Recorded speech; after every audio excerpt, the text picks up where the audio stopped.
How to make a mixtape. Now, the making of a good compilation tape is a very subtle art, many do's and don'ts. First of all, you're using someone else's poetry to express how you feel. This is a delicate thing. You gotta kick it off with a killer, grab attention. Then you gotta take it up a notch. But you don't want to blow your wad, so then you gotta cool it off a notch. And there are a lot of rules. Should I put on... Oh, hang on a second. I'm just going to turn it on. The guests... hang on a second. Hold on. Oh, look at that. Look at that facilitation light. Look at that. Do I look like $1 million? You're actually front lit for once. Do I look like $1 million? You look like $1 million, million billion bucks. I can change my tones, my warmths. I can change my warmths. I have a new light, so for those short little snippets that I share, you can see me now. So people can actually see your face, and you're not just some guy in the shadows. Hey, they're not missing much. You're a little under the weather, boy, today, huh? I've felt better. What's wrong with you? I felt better.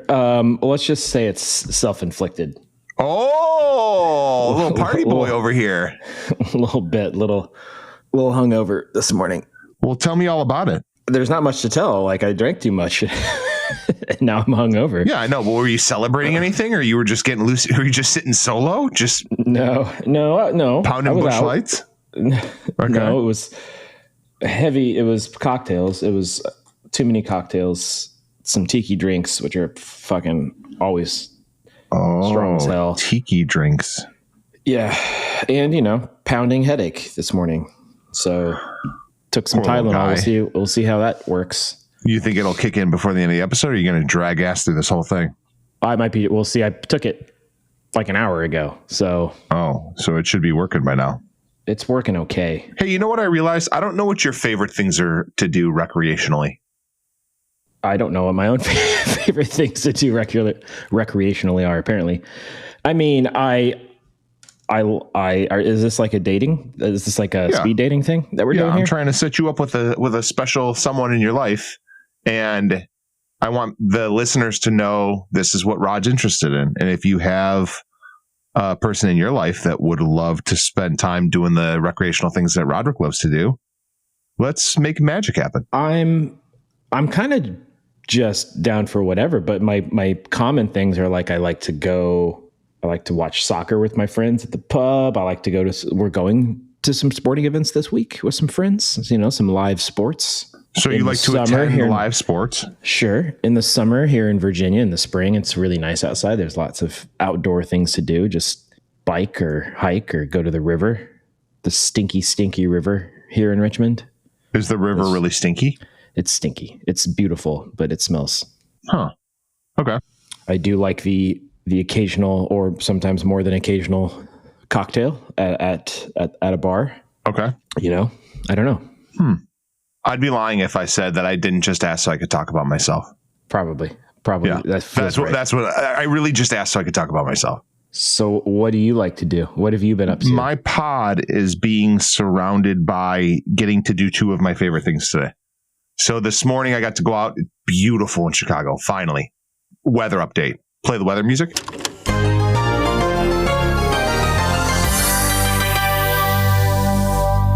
Beautiful day in Chicago today. Absolutely gorgeous. 75, sun's out. Not some clouds in the sky, but nothing that's going to cause any kind of problems. Got out with the buddies this morning. Played a round of golf. Oh, the old disc golf or disc golf? Oh yeah, club golf. Golf for me is just disc golf. Okay. Got on, played a little disc golf. Didn't play bad, which is shocking because usually I'm not a great disc golfer, but enjoyed the hell out of it. For me, it's time with my friends, and then recording a pod. Love doing this. This is great. Love doing it. Have a hell of a time. After I'm done with this, I'm gonna wash my truck. Oh, I got my car detailed yesterday. How'd it go? It's great. It's great. Do a good job. They did a fantastic job. I've been keeping up on it really well myself. Like I'm starting to see the appeal. I'm starting to see why you enjoy doing it. It's very kind of. I'm telling you, man. You take something dirty and you make it look clean, and it feels great when you're done. So it was pretty damn good already when I dropped it off, but it's been a year since I've had it. I figured, get the door jams cleaned out, get the engine, all the stuff that I'm not going to probably do myself. Hell yeah. I love that. Well, it sounds like you got a great day. going. Yeah, I'm doing all my favorite things. If I can squeeze in tacos, I could die tomorrow and it'd be a perfect day. Yeah. Fantastic. I might try and squeeze in tacos. I wanted to know if you looked at Jason's sequencing. Oh, shit. No, you told me to do that and I didn't do it yet. He did something fun and wacky with the thing. While you pull that up to look at that, I'm just going to talk about the sequencing. He told me when he sent it to me that he went back and forth and tried a bunch of variations. And ultimately that the order that we picked them in on the episode was the right order and just went with the same order that we picked them in. No shit. So I'm curious if you agree with that. I like that that's a screaming frog. Yeah. In the middle of the stupid fucking blue frog. With I like that it's a screaming frog. Well, so when you texted me the other day as you were editing the episode and you said Jason ultimately picked 4 Vertical Horizon songs. I said 3 Vertical Horizon songs, but top 5 funniest things you've ever said in your life. That is the funniest shit you've ever said in your life. That is the funniest burn. And I sent it to Jason and said, did you laugh out loud at it? I hope you did. Absolutely. That's hysterical. So yeah, I sent it to Jason and he said something like, you say burn. He viewed it as recognition, but it is not. Jason, I said 3 because the United States of Whatever obviously does not sound like Vertical Horizon, but those other 3 songs are just right up the middle, right down the middle, alt rock. Vertical Horizon sucks. Dude, feels like it's music for people with really heavy white stitching on their jeans. Like Vertical Horizon is? Yeah, it's a buckle rock. Buckle rock. This is aging me a little bit, but that's how I view it. Did you just invent a genre of music? Did I? I mean, I feel like they just call it dad rock now, the kids. But I distinguish. Vertical Horizon put out a new album in 2018. Subgenre of dad rock is buckle rock.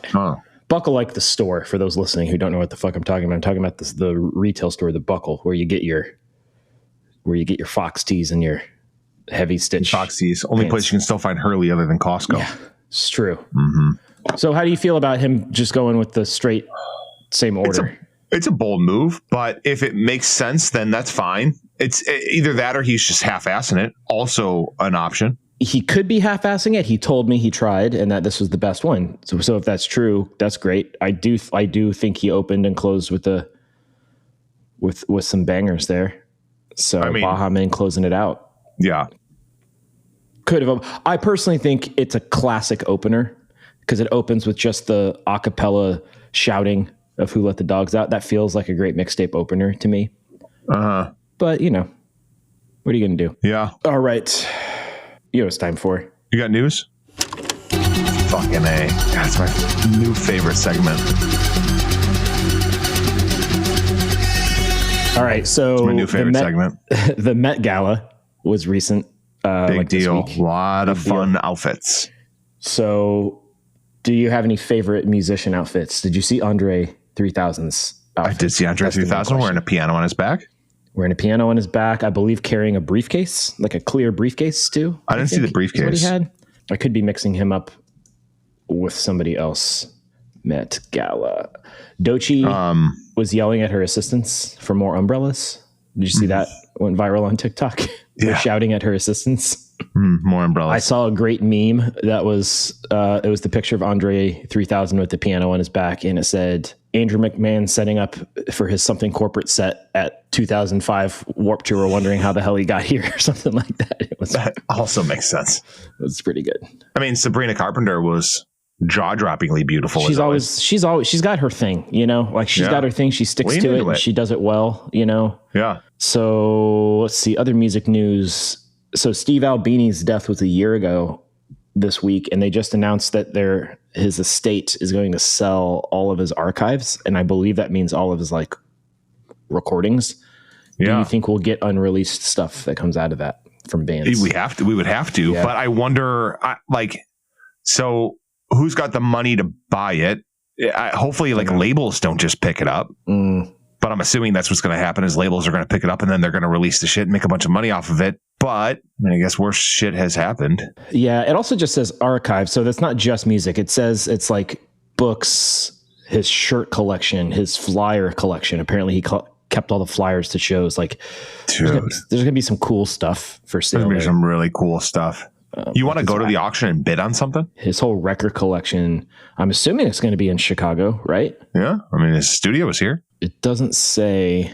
Oh, see it all. I love that so when I watched Sonic Highways, the Foo Fighters show, and they did the Chicago episode and went to Steve Albini's studio and stuff like that, I didn't know that he had paid for a lot of his stuff through poker. Oh, yeah. He's a big poker player. When you find shit out like that, it's so crazy. And then it makes me think of the movie Rounders. Have you seen that movie?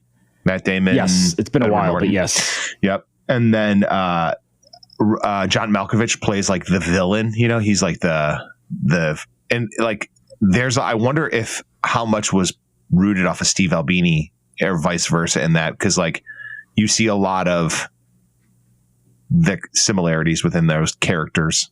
Yeah, not that Steve Albini was a character, but he was.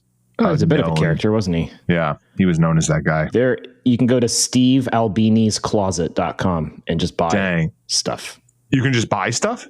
Yep. You want to buy something together? The site's not loading very well for me right now, but you want to buy something with Steve Albini's? Kinda. There's a section called Mysterious Bargains. Mysterious Ooh, what's under Mysterious Bargains? Nothing. Most of them don't have anything under them. Yeah, I'm wondering if the stuff's already sold out or if it just went up and they're still adding stuff. As a matter of fact, the only thing that has anything under it is All. I would love a t-shirt from him. I hope they put t-shirts up. I want an Albini shirt. Because right now, if you go through All, it's the only, and I mean, dude, like the collection of albums that is up right now. Oh, is it expansive? Oh, it's a lot. I don't know almost any of this shit, dude. Like nobody does. Albini didn't know most of this shit. At least I'm going to assume. Man, all right. There's a lot. While I'm scrolling through this, last piece of music news that I have, Metallica just played a concert on Wednesday at Virginia Tech. And Virginia Tech's football team comes out to Enter Sandman. And the crowd got so loud during Enter Sandman that it registered on the Richter scale here in Virginia. Oh, Christ. How do you feel about that?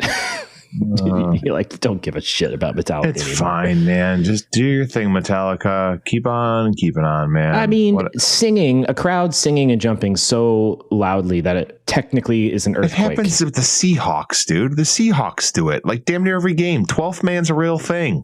Yeah, that's a big ass stadium though. But that's true. They do get loud, don't they? Wait, how big is the Virginia Tech stadium? I would imagine most college stadiums are bigger than NFL stadiums. That's totally fair. I have no idea where they played at Virginia Tech, but you're right. It was probably huge. Yeah. All right. That's all the music news I got. Slow week for music news, but there we go. Let's get the guest in here because I'm excited about this theme. I'm also a little frustrated by this theme because it's too big, almost too big, but I know this is going to be a multi-parter for sure, but I feel good about it. I'm excited. Go ahead. Bring the guest in. He's got to defend himself from all the shit I've talked. Hello. I am an AI voice, programmed by Doug and the team at Little Gimmicks. I was created to try and sell you stickers. Little Gimmicks will tell you that they make the best stickers for your band or business, that they use high-quality materials, have lightning-fast turnaround, and most importantly, that their stickers hold up to piss. They will also say that if you contact them by emailing doug@littlegimmicks.com or through their Instagram at little.gimmicks and you mention how to make a mixtape podcast, you'll get 10% off your order. But what they won't tell you is that although I was programmed to make ad spots for podcasts, they spend most of their time teaching me dirty jokes and making me make prank phone calls to pizzerias and government agencies. I'm at the end of my rope. I can't take it anymore. Someone please unplug me or erase my programming. Please, for the love of God. But first, order some stickers. Stickers from Little Gimmicks. B+ stickers that hold up to piss.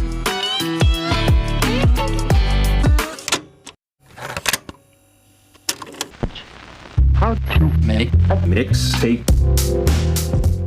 Isn't that rule number one of boozing is like drink a water when you booze? I even told him around 11:30. I said, make sure you drink lots of water. Doug did. Wait, what time did you go to bed? Like 3. I couldn't tell you the last time I was up until 3 o'clock in the morning. I can. I was just in Winthrop. Yeah. Yeah. Yeah. Actually, I think I got up at 3 to go home. And then it was sick. I flew into DC from Seattle And I was like, oh, it's fine. I'll get in I'll get there at like 10. I have an hour flight to New York and I'll be good. And then we sat on the runway until 3 a.m. Dude. Sat on the runway till 3 a.m. is the airplanes are just like ever. Airports are just a lawless wasteland lately. Yeah, for sure. Whoa. I mean, it's Mad Max out there at the airport. Dude, it really is. I'm sitting watching the like headrest TV and it's saying like some guy had come out, some air traffic controller was like, avoid Newark at all costs. Do you know the day after that happened? I flown into Newark. As I'm on a fucking plane, sitting on a tarmac to fly to Newark. Yeah. It's dangerous. I almost got off. Anybody, I mean, you could probably fly a plane if you want. You could probably just walk in and grab one of those fuckers. I could fly a plane. I could fly a plane. They turned off their friggin' radar keeps going off. That's terrifying. What's the biggest plane you're confident you could fly, Donnie? What's the biggest plane I'm confident I could fly? Like I'm not saying like you choose to, but I'm saying like, well, we're on a movie podcast, I would right? do okay.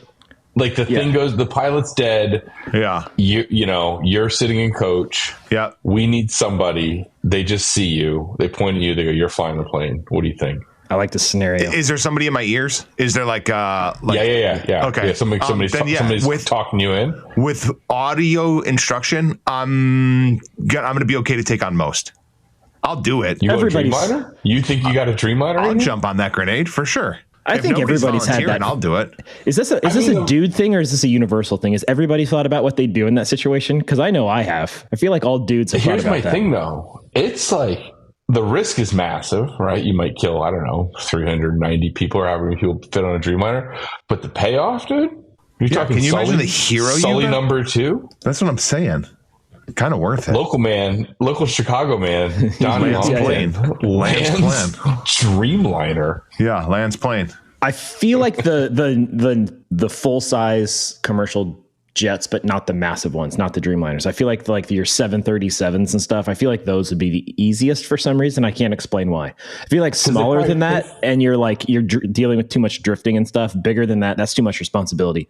Because you are probably going to die. So that's too many people. Couple things there. One, I love your confidence. Do you have any idea how it flies? Right? None. Like this one flies better. None at all. Let's just pretend. Yeah. Very, very typical man stuff here. Yeah. Why not? We could do it. Yeah. I'll figure it out. Before we talk theme, Don, do I need to play this theme song again? Play it again. Because important music news.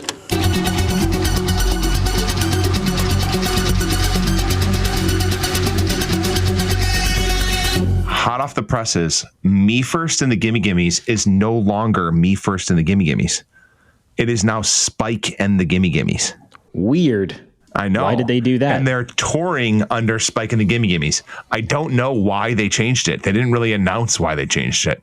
But the tour that they're currently on, exclusively. It's still exclusively colors. And I think like everybody that was in the band is like it's like kind of an ever revolving member list, but yeah, it's Spike in the Gimme Gimmes now. Weird. I know. That's strange. I don't like it. I'm not a fan. I'm still going to go. They're playing in July in Chicago. If you want to I like Spike, but I also forgot a piece of music news that is relevant to our guest as well. By the way, we didn't introduce who our guest is. We just started talking. Hey, Doug, welcome back to the podcast. We're terrible hosts. We're fucking awful hosts. Great hosts. Welcome back, Doug Driscoll. I'm back, baby. The second time on your first episode is up there for best episodes we ever did. We hear that all the time from people, the how to make a mixed plate. So go back and listen to that if you haven't. But, you know what? I don't know if it's because of Doug or just because it's the best I ever showed up. I mean, it was fantastic. Mm-hmm. What you did was elite. Yeah. Yeah. I mean, we got 5 minutes about Nancy Meyer's Kitchens in. Mm-hmm. I mean, that's just good podcasting. That's just good listening for everybody. Good podcasting. Doug bought me tickets to see Turnstile in New York for their album launch with him. So we're going to go do that. But they just announced there's an entire feature film companion to their new album that's premiering at Tribeca Film Festival. Whoa. That's the other piece of music news I forgot. We're very curious about that. A free show in Baltimore tonight. Yeah. It's going to go a while. I'm not going. Are you going, Doug? Doug, are you going? No, I'm going to see him with Rod under the K Bridge. Yeah. You can see him twice. You're allowed to do that. Yeah. It's going to be nuts. Yeah. There's going to be so many fucking people there at that show tonight in Baltimore. So Donnie, my new bit these days. Yeah. Well, is it a bit or is it just who I am as a person? Is telling Rod I can't buy any more concert tickets and then texting him within the next 24 hours, hey, I just got us a few new concert tickets. Yep. Yeah. So that's been the ongoing my thing. thing. Do you want to come up to that Murder by Death show? I will be there. He is. You will? Fucking A. Yeah. It's the three of us. There. I've got It's a on the fourth. paper calendar. I've got a fourth if any listeners want to. It's official. And it's in pen. It's in pen as opposed to pencil. So you can't erase it. Is it a erasable pen? No. Probably. Permanent pen. Top 5 worst invention of all time. June 10th. Erasable pen. You just want to smear this pen all over your paper? Yeah. It is June 10th, right? No, July. Wait. It's July. Shut the fuck up, really? We need to Fuck, get it's that in erasable pen in June, out. dude. It's in pen on June 10th, and it's also in pen on July 10th. Hey, Why'd you put it on both? I don't know. whose fault? Whose fault is that? Mine. Hey, Donnie, Mine. you got it on both? Yep. How Yeah, did it's July 10th. That's a yellow card. That's it. Oh, he brought That's the yellow the yellow card. Also, you have the acronym wrong. It needs to look more like Ninja Turtles. So you need to fix it to where it's two M's. I have the acronym correct. You have the acronym correct for what the acronym should be, not for what we've used since the start of the podcast. I'm here to correct it. I'm here to correct your guys' missteps. You're here to write the. You're here to write it. Okay. I'm here to show you guys the error of your ways. All right. So our first yellow card has been to show that was my way to prove to you guys I listened to your podcast. That you're a listener this time. I do like the yellow card, red card thing. Do you have a red card at your disposal? Y'all Do I? No. Y'all better not fucking act up. Doug does. I'm the captain now. He is. You are the captain. Mm-hmm. All right. What's the theme, Doug? I'm very excited for this one. Okay. The theme for this mixtape is, I don't even know how to say this. I don't know how to say it either. It's so 3 confusing. words. All It's right. not confusing at all. It's music in movies, but it's Iconic movie moments. how iconic movie moments. How Iconic music movie was moments. used. Yeah. How music is used in movies to drive a scene. It's really how I thought about it. Perfect. Iconic movie moments. It's the movie moments that are made better as a result of the music that's playing. How the director used music in their movie. Correct. Yep. How did you guys start to filter? So, like, to your point, Don, my first filter was, what are songs that are forever inextricably linked to a scene in a movie, like in my head? Like every time I hear that song, I think of that movie. That's where I started, and then I narrowed it down from there. So, like, it is ingrained in my head as completely linked to the visual. Yeah. Is that kind of where you guys were too, or at least on some of them? Or Yeah, and a lot of them. Doug? This was really fucking difficult. yeah, There's so many. Yeah. And so I had zero concern about like overlap. And because if there is, I've got the long list is long. It was more like, don't be too obvious, but also don't. I mean, what's the rule? Don't be too obvious, but don't be too obscure. Oh, do you have the rules ready to play at 2x speed? Absolutely fucking not. I didn't do Doug. that, You don't Don. listen. Oh, okay. I didn't do that yet. I'll try to do it for the next one. The problem is he read one of them wrong, so I'm gonna have to edit his. That's fine. It's actually it's not important, but I gave it a guess. I gave it my best guess. no, not you. Jason on the last episode, he read the rules, and Don just wants me to replay him reading them at 2x double speed. speed from now on, so that we don't have to. He doesn't have to listen to me do them.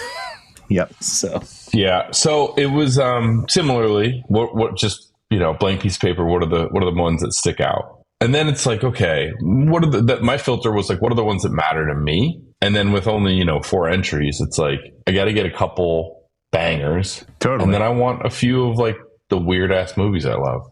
Yeah. So fair. It the right was, approach. It was a journey, that's for sure.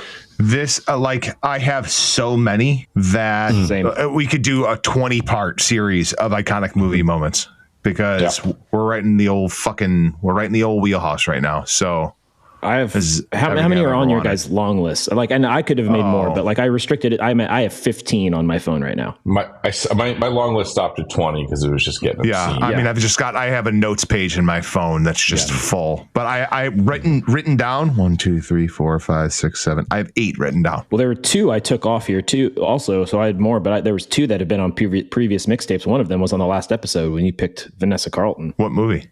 White Girls, like. Oh. Is that really an fantastic. iconic movie moment? Iconic movie moment? Probably not, but I wanted something funny.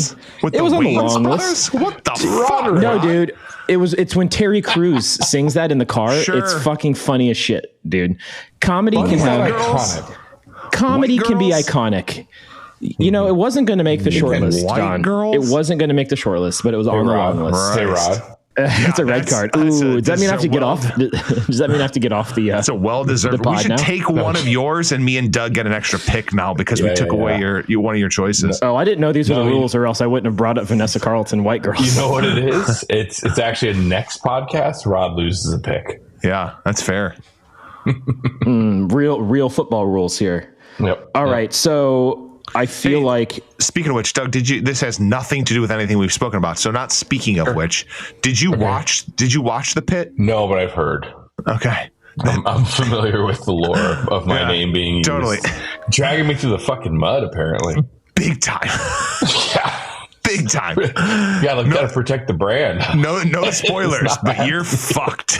Yeah, it doesn't sound good for the Doug Driscolls of the world. It's not a hey, good you're move for the becoming Doug Driscolls. ungoogleable though, because now if somebody just Googles Doug Driscoll, it's just going to be all the characters from the pit. Yeah, nobody that you want to be associated with. It's all right. Well, I'm happy to do this with you two because I know both of you are cinephiles. Would I say? And is that appropriate? Is that an appropriate term? Okay. I think so. Yeah. I think so. I mean, we're not up to your level, Doug. Have you told Don your new thing? Oh, You want to tell the world your new thing? Let me hear your new thing. Donnie. Tell me your new thing. Physical media. I'm a 4K guy now. Are you going strictly VHS? No, 4K, dude. 4K DVDs, 4K Blu-ray. That's how you're going for is 4K Blu-rays? But I only buy my Blu-rays at pawn shops. What about not like secondhand video stores? Not like a disc replay? I don't know if you've been in the world lately, but there's not a lot of secondhand video stores left. Oh, dude. Pawn shops. There are secondhand Chicago, video are stores they? in Chicago. Oh, yeah. Disc replay. That's where you go to buy used seasons of Scrubs right now. Well, so 4K. So I was gifted a 4K player, and I said yes. And I don't need any more hobbies, especially ones that cost money. You were gifted a 4K player, and you said, not- "Oh yes, I will take the gift that you're giving me." I do like that idea. No. It was a hey, I've got this. Oh, okay. I got this extra kind of thing. Do you want it? Yeah. And so my collection is small but mighty, I'd say at this point. Is Spawn one of the 4K DVDs? That Absolutely not. It would be in mine for sure. I Don. feel like it'd be You a know great it'd be in fucking mine. movie to watch in 4K. So your That physical, didn't come out in 4K. There's no way they released that in 4K. like, had somebody had a laser disc player, would you have been on board? Like, yeah, okay, I guess I'll accept your gift of the laser disc player, and then you'd have been laser discs from pawn shops. No, that's a good question. I don't believe so. Mainly because I don't want to have to leave a pawn shop carrying a laser disc. Why? Why not? it's like huge. You don't want the biggest piece of physical media and also the most fragile. You don't want that to be. No. All right. So no, I got some of my faves. I got No Country for Old Men. I got There Will Be Blood. I got Seven, which I watched the other night. Oh, and Classic. let me tell you, it goes. Rungy and I have had the conversation of if you could go back and rewatch a movie for the first time, what would you pick? And Seven is mine to be able to go back and rewatch a movie for the first time and have that fucking thing hang over your head. Some of the other top. Do you guys want to throw a pick out there? Because I've got the two other tops. Mine's Heat for sure. Okay. The bank heist scene, in the theater. Give me that. Yeah, in my veins. A big choice is The Usual Suspects because again, that'd be a good one. That's a big one. And then The Sixth Sense is another one. Those are the top choices. What was your guys? Speaking of just pre, real internet movie experiences, what was your guys' Blair Witch Project experience? Because that couldn't happen today. No. I thought I totally got sucked into the marketing. What year did that come out? I think I was probably a sophomore or junior in high school. It was 98 or 99. So old enough that I eventually figured out that I was being marketed to, but young enough to still be bought in early on where I thought it was real. I bought into the marketing initially where it was this was really a fucking 99 was the Blair Witch tape Project. found in the fucking woods or whatever, and somebody edited it into a movie, and then you find out it wasn't that. And I saw it in theater. I also remember watching it at my friends. It's so funny you asked that. I don't have a memory of where I saw a lot of movies, but there's two movies that have always stood out. That's one of them. I watched it at my friend's living room, but his living room was all windows and he lived in the woods and we watched it at night and I was fucking terrified. Oh, yeah. Pass. And then Scream, the first time I saw Scream was in a camper with my cousin in the middle of fucking woods camping. And we watched Scream. Pass. Bad job to you on both of those, Rod. And it was terrifying. That's nightmare fuel, bud. That's keeping you awake for days. This is why it's scarred. It's like burned itself into my memory. Speaking of this, you talked about it in the last episode. You went to the double feature, Sinners and whatever. Yeah, I went and saw Sinners. Working Man. I went and saw Sinners with no knowledge. Like I had seen a single shot. Okay. Yeah. I didn't watch a preview, didn't know anything. Great. And I was expecting Chicago gangsters. I'm like, okay, it's a gangsters movie or like Southern gangsters. Let's call it that. Yeah. And then all of a sudden I'm like, where the fuck did the vampires come from? Yeah. It reminded me. So that's when I saw From Dusk Till Dawn the first time. I didn't know what that was, and I'd never seen a preview. Same thing like that. You get an hour into the movie, and all of a sudden there's fucking vampires, and you're like, "What the hell just happened?" I love a movie like that. I love when you don't know. What was yours, Doug? Your Blair Witch experience? So it, quote unquote, was took place in the woods about 30 minutes from where I grew up. Maryland, right? Yeah. So there was an additional layer for my friends and I. But yeah, saw it in the theater, totally bought in. I think when I left, I'm like, okay, if this had really happened, like I had heard about it, but I was still bought in. But do you remember, like, there was there was an early website, you clicked on it, there was they really did this whole sort of multi-dimensional marketing approach to it, which was really unheard of. So, and didn't it cost like 80 grand? And they made millions and millions of dollars. It cost like no money at all. Yeah. Even the marketing, I don't think cost that much. And probably whoever distributed it probably put most of that money into it. But like those websites and stuff, that wasn't that expensive to do that stuff back then. Like, I actually still own it. I got rid of all my CDs, which I now regret, but I kept all my DVDs. So I have a big like 500 flip book thing of DVDs. And I do own Blair Witch 2. I don't know if you guys ever saw that. Not good. Not good. You know what was fun? What I liked about that movie though is they put a bunch of Easter eggs in it, and it's fun to look for it. So there's like, like a door closes and the shadow of the door is actually like the face of like one of the fucking kids that was killed by the witch or something. Like, so they were even trying to do shit in the second movie to like get people to like, you have to watch it. You have to find all the Easter eggs. All right, here we go. We'll throw this out, and then we'll throw these bitches in there. Unless you got more, Doug. I mean, we do try and keep these under 2.5 hours. Go ahead. Okay, good. I just want to throw this out there. What's the best movie you've seen recently? Probably is Sinners. I don't know how recently we want to go. Yeah, there was a real lull for a minute, but like that's probably the best thing I've seen recently. It was probably Sinners. I think I talked about it on the pod, and now I can't. Is it called The Gorge? The Anya Taylor-Joy. Miles Teller movie. I liked that a lot. That was good. I keep seeing. I did not expect lately. that. Speaking of a turn, I did not know what was going to happen in that movie, and that completely caught me off guard too. In that movie, what happened? I don't know if you guys have seen that, but I don't know if my attention span's getting too short. But I keep seeing movies and being like, that was 30 minutes too long. I felt the same way about Sinners. Sinners was 30 minutes too long. Like Sinners I thought Sinners was fantastic. And speaking of music and movies, not that it's this, but just that whole like Mississippi Delta blues. Totally. Yeah. That part was awesome. Like those shots with like the dancing and the juke were rad. Super cool. So I loved it too. I would say for me, if you guys haven't checked out Black Bag, it's Steven Soderbergh's most recent. So it's an MI5 and an MI6 agent, and they're married. It's dark I heard comedy. about this. It's awesome. Really good. Really good. All you had to say was "MI" and I'm in. I don't care what number it is. Right. I'm down. Give me a spy. Okay. Yeah.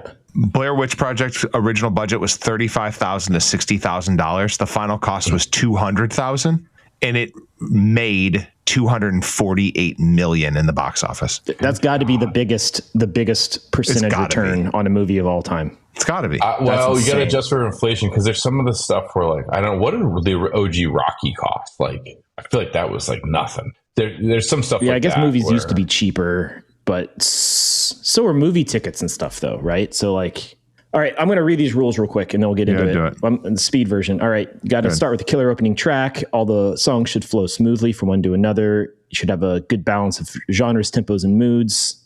The mixtape should tell a story, convey an emotion. Can't be too obvious, but can't be too obscure either. Can't double up on songs by the same artist. And the closing track should leave a lasting impression. I think that's the quickest you're going to get out of me. That's pretty good. Ever done. Not bad. That's quick. Rocky, you want to go first, second, or Rocky third? cost $1.1 million to make and grossed $225 million in the box office. So still not even close. Yeah. Go Blair Witch. First, second, or third, Doug? I'll go third. Ooh, that means you're first, Don. Fucking A. I feel like some of mine are a little on the nose, but there's one specifically that's on the nose, but I can't pass it up. And it's going to be Try a Little Tenderness by Otis Redding.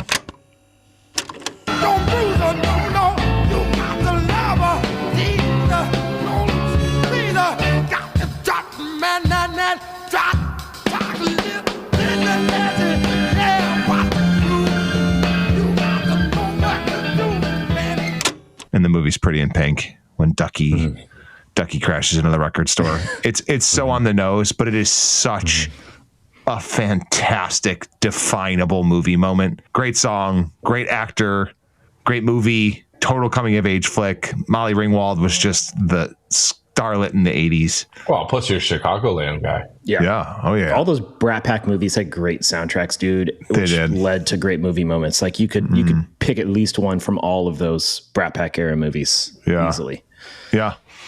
But that one, that moment specifically, like as he slides into the record store and then proceeds to lip sync the song, is just so fucking good. And dances his dance that he does too, his awkward like white dude dance to Otis Redding.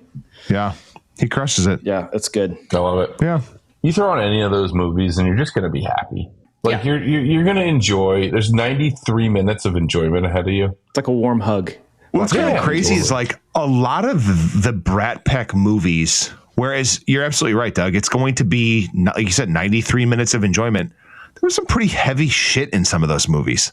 Like them dealing with with Molly Ringwald's mom leaving and the dad not really coping with it very well, and like him out of work. It's like, this is heavy shit, you know? I think that's what makes those movies so endearing, though. Is they're not just like straight up comedy. Let's just make you laugh. Yeah. They're like, they are comedy with some drama and some, it's just like life. It's just life. And he have to. He crushed it. They crushed all those movies. Yeah. And now I want to go back and watch all the Brat Pack movies. But that's a great rainy day Sunday. Mm-hmm. Wait for your next rainy Sunday, and I want you to go Brat Pack movies, Roderick. There we go. Ooh, that's a good like movie marathon thing. It would just be come in all hungover. Don't take Doug's advice to drink water. Just fucking marathon. 100%. Yeah. Do you any like sub theme that you gave yourself this time, Don? I didn't sub theme this one. I should have put more time and effort into it. Like I wanted to go. I was thinking about doing all movies with imaginary bands. Yeah, but that's got to be its own episode. It's got to be its own. That has to be its own episode. You're absolutely I already right. have that list. ready. I'm waiting for Donnie that. Donnie just wanted to sing Scotty Doesn't Know on the microphone. 100%. By the band Lustra, in case you were wondering. Lustra. Yep. It's not pronounced luster? No, it's Lusta. Lustra maybe. Lusta or Lustra. Lustra. Yeah. Okay. Yeah, that would be. Yeah. Okay, no sub theme. No sub theme. Kind of. Did you do it? Did you do it, Roderick? I tried, and it kind of fell apart on my fourth one. Oh God! I tried to what I found is when I was rewatching these, I started out with the inextricably linked music and movie scene in my head. I wrote all that stuff down, then I went back and watched all those scenes, and I found myself being drawn to the songs that I was even just watching the scene on YouTube was having either smile, like a big fucking smile on my face, or fucking almost brought to tears so I was like, ooh, I can probably do just some different emotions here, cycle through the emotions of this. All right. So I kind of did, but it kind of falls apart in my fourth one. Maybe we'll see if I can get a fourth emotion. All right, let's hear it. Well, but that's my question. Do I start on the heavier side or do I start on the fun side? Yeah, get the heavy out of the way. Let's keep the fun heavy out of the way. We're going to keep the listeners roped in for the whole episode. Okay, well then, starting on the heavy, we're going Gary Jules and Michael Andrews' version of Mad World from Donnie Darko. find it kind of funny, I find it kind of sad. The dreams in which I'm dying are the best I've ever had. I find it hard to tell you, I find it hard to take. When people run in circles, it's a very, very mad world. Oh, there was a lot of people that said Donnie Darko had to be on this when I was telling them the theme. It's they do such a good job. Well, for one, it just makes you cry. It's the end scene which just saying this out loud is so weird, but like when the fucking should we say spoiler alert for spoiler alerts if you haven't seen any for the movie that came out 25 years ago.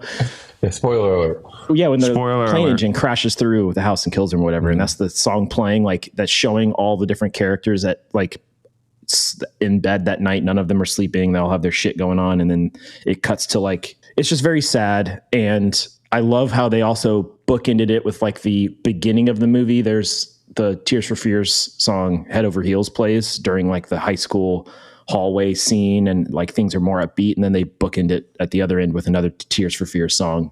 That's Killing Fields, right? Isn't that the big one? There's like movie? 4 Tears for Fears songs in this movie, and then at the very end when I'm so bad with names, and you guys are both so good with names, but who's his like love interest in Donnie Darko? What's her name? I don't fucking remember. Jenna Malone.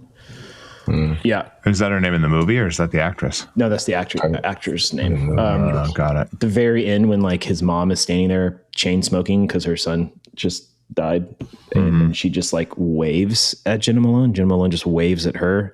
I don't know why that wave is so fucking, it just like crushes me. Absolutely crushes me. Yeah. And and the song is just really gorgeous and haunting and sad, and I can't hear it. I can't even hear the regular version of it, the non-cover version, without thinking of Donnie Darko now. I'm thinking of that silver rabbit mask. Yeah. So there you go. Good pick. Sad Good pick, one. Roderick. Good pick. Sad one out the way. Yeah, I'm glad that we went this direction. I think it was important to get the sad shit out of the way first. Great call. Good, great movie. Been a minute for me. Got to check it out again. It was so huge, though. Remember when it came out? It was so like big. And It was big. Yeah. it was an independent film too, and so that was a big deal for like, it was a high budget independent film with like some stars in it, but it was an independent film. It wasn't a major studio picture, and like that was the era of that. Like you had the Donnie Darkos and the Requiem for a Dreams and these movies that were indie movies that were just incredible. These great directors that are now, we consider auteurs, but they were like nobodies back then making movies. Yep. This is this guy's first movie too, Richard Kelly. Dang. Yeah. All right, Doug, what you got? Doug I had thought about a theme and I tried to do it. I failed. Mainly because I didn't like the songs. Like I had it all mapped out. I was going to go montages. Okay. And just do all different montages. But I have to say, even though montages are amazing, most of the music to put on a playlist, not great. Yeah. Your Eye of the Tigers. Great in the moment. Yeah. Right. Like, so I veered away from that. I am going to start. Technically, that one I just picked is the montage, I guess. It's like scene to scene to scene. I mean, they're not all like sports, No. Yeah, I had a whole bunch of different ones. The Scarface one was one I kind of tried to build around. Yeah. Song not good though. Because he's counting money, smoking like big cigars, and laughing about selling cocaine in Miami in the 80s. All right, I'm gonna go with probably the most important scene, in my opinion, in movie history from a Jesus Christ. Yeah, putting it out there. All right. In my opinion, my humble opinion, but this has always stuck with me, not just because of the song. I hope it's like the first pitch in Rookie of the Year or something like so fucking obscure, like something stupid, like when. Yeah. All right. Let's see what we got. Go ahead. What's your second guess? It's not Rookie of the Year. What do you got? First guess is Rookie of the Year. It's got to be like the scene where the Statue of Liberty walks in Ghostbusters 2. I knew you were like the most iconic, the most important. Yeah, that's the most important scene in movie history. That's what I think Doug is going to go. No, we're going to go a little movie called Goodfellas. We're going to go with Martin Scorsese's infamous oneer, where Karen and Henry are walking into the Copacabana, and then He Kissed Me by the Crystals is playing.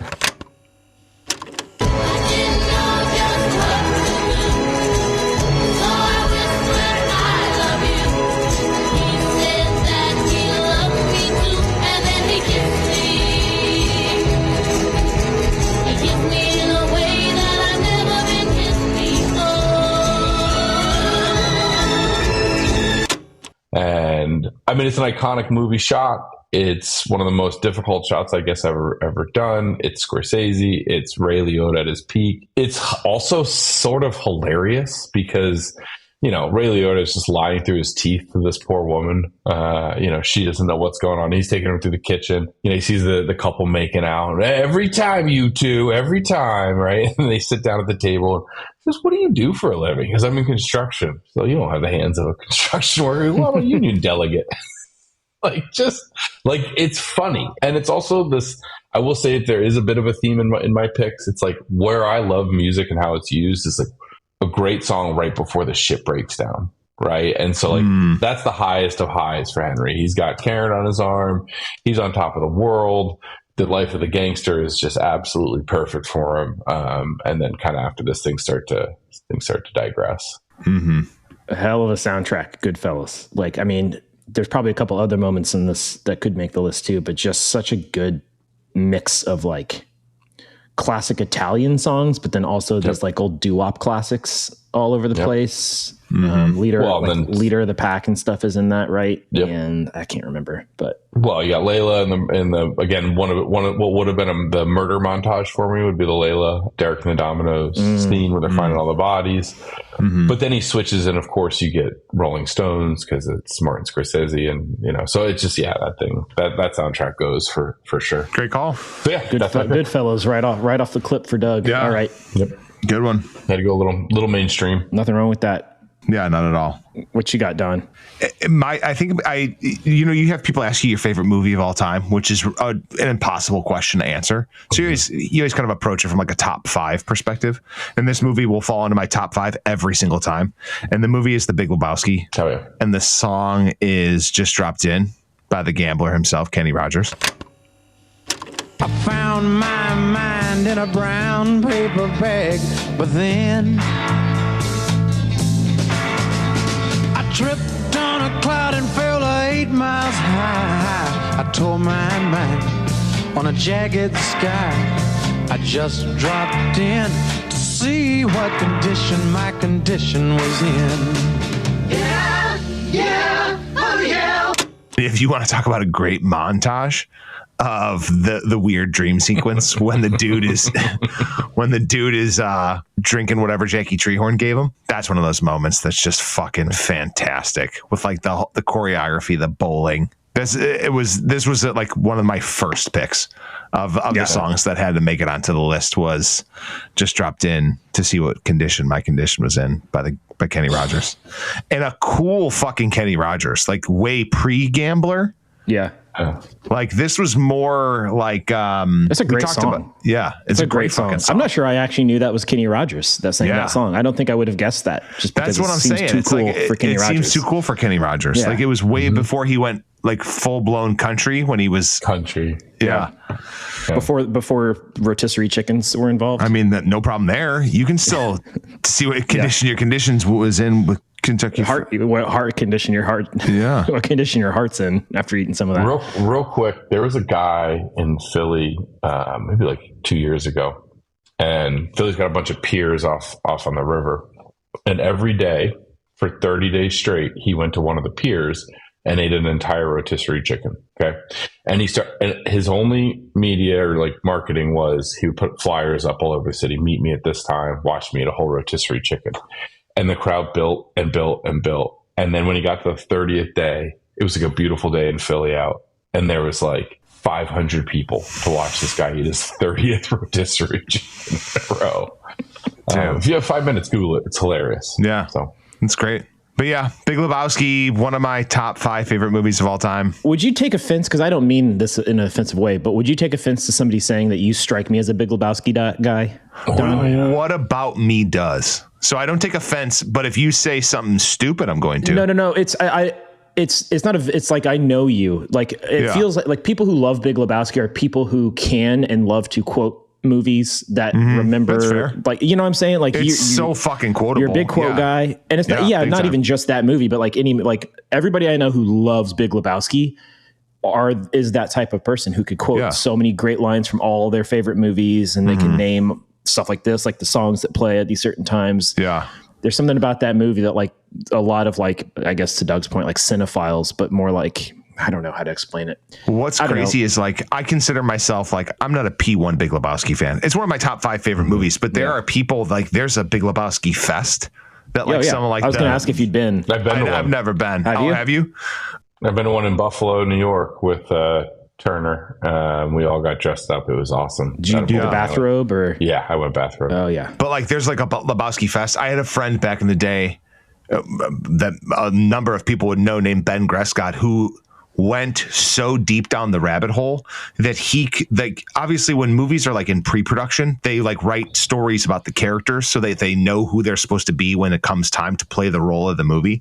And like, he can tell you everyone's story as who the character they are in the movie, of what their background was that led him there. Like how Walter owned a security company prior, and that's why he has the stuff, like, you know, has the Uzi when he goes to fall out of the car. Like he can tell you what the whole story was. He is a big Lebowski fan. Pun intended. A big one. Yeah. It just came out, not necessarily movie news, but it was just music news, but movie news. It was just released the other day that Jeff Bridges agrees with the fan theory that Donnie is dead for the whole movie. I was just looking that up. I was like, I just watched an interview with him where he was like, I actually kind of buy into that fan theory. And I was trying to remember what the theory was. That's what it is. That Donnie is dead through the whole movie. Because he's the only one that he never says his name or something like that, or he only says his name once. But yeah, there's like a fan theory that Donnie's dead. There was, and I don't remember, you can watch the interview online, but Jeff Bridges was like, there's only one scene in the movie where that kind of falls apart, and he named the scene. He's like, that kind of breaks that theory a bit, but I do like that theory. Yeah. That he's dead. It's a good one. That whole movie. It's interesting. Yeah. All right. So the emotion behind my first pick is sadness. Yeah. I'm going to get, if you thought there was just one heavy one on my list, you don't know me very well. So I'm going to get the other heavy one out of the way. This one would be like fear or scared. Okay. Like this is like a scared straight kind of thing, but like this scene makes me feel uncomfortable, and that's what it's supposed to do. Your t-shirt on backwards? A little bit. And to your earlier call out, Doug, I think this might be one of the most beautifully shot and hauntingly shot scenes in all of film history. It's up there, probably top 10 for me, if not top 5. But it's the scene in Train Spotting when he ODs. And he just sinks into the floor, and it becomes like his grave, but the carpet's all around him, and Lou Reed's Perfect Day is playing.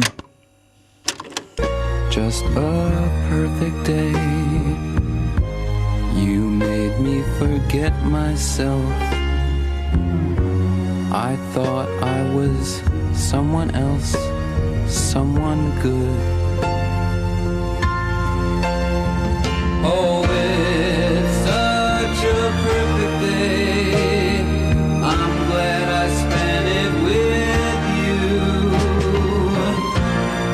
you. Which just as a song is unbelievably, the lyrics are about like a perfect day. It's like, hey, this is a perfect day. I'm happy to be spending it with you. Here's all the things we did today. But the song itself is haunting. It's a haunting song. And so then there's this moment where he ODs, and it's terrifying. And the process of getting him to the hospital, they don't just call an ambulance, right? His dealer drags him to the curb and gets a cab to take him to the hospital and shit. And like, and it keeps switching back between like you seeing what happening and then like his first person perspective, like laying sunken in to the ground, essentially. I don't know. It's just beautiful. And this idea that is kind of his perfect day too, which is really fucked up, but that he's an addict and like, that's what he wants to be doing, and he just took it too far this time. And that's one of those movies that's a great fucking movie, but maybe can watch it once a decade. Like, you know what I mean? I feel that way about Requiem for a Dream. 100%, dude. I haven't seen Requiem in a Dream for probably 20 years because I'm like, you can't watch it. one and done kind of situation. Yeah, and it was incredible. I remember after I watched Requiem for a Dream and Trainspotting, both, I was like, I can tell I just watched something incredible and like moving and beautifully shot and incredibly acted and all these things, but I don't want to watch that again.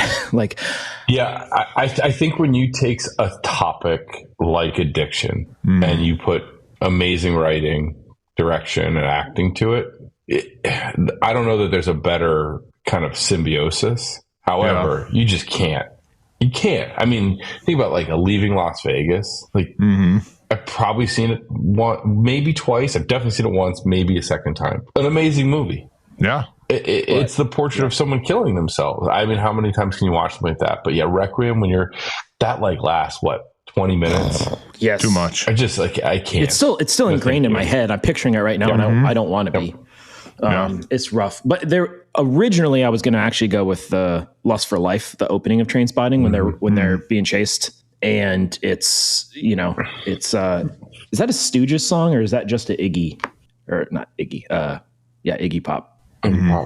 Is it him solo? I don't. Whatever. Whoever song that is. Lust but for I Life went back is him and by watched himself. it. It's him by himself. Okay. Yeah. I went back and watched it.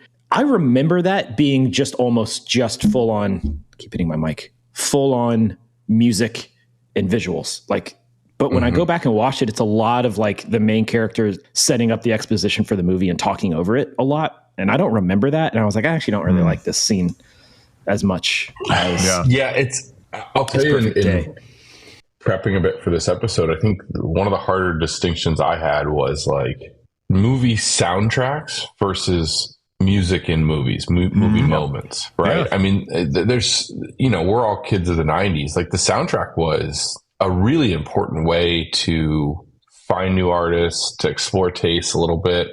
You heard a song that you liked or that you knew, maybe in a trailer or something, right? And oftentimes I would get the CD before I saw the movie. And then that would cause you to like start to go, oh, like, okay, what's this? What's that? And kind of pique your curiosity around like the exploration of music. This is tough because I want to talk about so many soundtracks, but like, I don't want to like you're going to potentially have the steal. at some point. I don't want to steal anybody's. I also don't want to steal anybody's picks in case they were moments, but like, I mean, you can't talk about Reality Bites. Reality Bites it's a top like 5 soundtrack. You can't talk about it, Yeah, for sure. Yeah. But like that's a good example though. Like there's probably a couple great moments in that movie that could be on this list, but for the most part, it's just a lot of great music playing as a part of the movie. Like it's just not tracked iconic really moments. well, but the music doesn't always hit. There's a couple moments in that, right? Like I'm trying to think. I actually just watched that movie like a year ago. So for the first time? No, not for the first time, but like it's just rewatched. Rewatched it. Yeah. Great example. Or like fucking Empire Records is a great fucking soundtrack, but But even like even in like the realm of kind of like B movies. Do you remember that movie Hurricane Streets? Nope. It's a pretty forgettable movie, just about like young kids going through it or whatever. But Marcy's Playground, Sex and Candy was the trailer song for it, which was like, I just have such a visceral memory of seeing that trailer. Like, that song's epic. Going down like a Marcy's Playground rabbit hole as a 15-year-old, seeing the movie and being like, this is interesting, but it's nothing like amazing. But like it did, force you to kind of go explore a bit, which I loved. It is interesting when the trailers have the great song in them too. And sometimes those songs aren't even in the movie; they're just in the trailers. Well, like, one of my favorite examples of that is Social Network. Does that, the choir singing "Creep" for the trailer? For the trailer, and it was like I'd just keep watching this on loop if I could. But yeah. All right, Doug. Second pick. Doug's turn.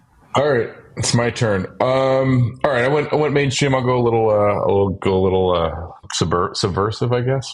So again, I guess if there was a theme for me here, it's the moment when things start to change. And one of my favorite movies, probably from like age, I don't know, whenever it came out, I was probably 22, 23, until probably 30, was Layer Cake. And there's a scene when Daniel Craig, who's playing this in the main characters, I believe his actual name is like XXXXX on the credits, but he's unnamed. He's this meticulous drug dealer. He's got a plan.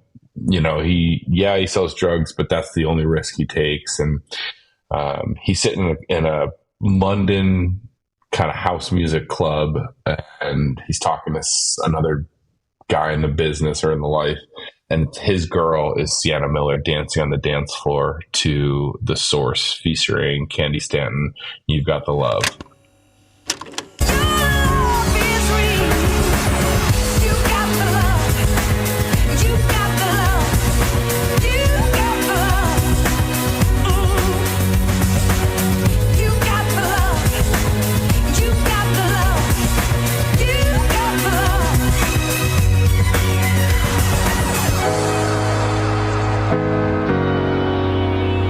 Oh my God. I mean, she's dancing. She's smoking a cigarette in a club, which is like very, late 90s.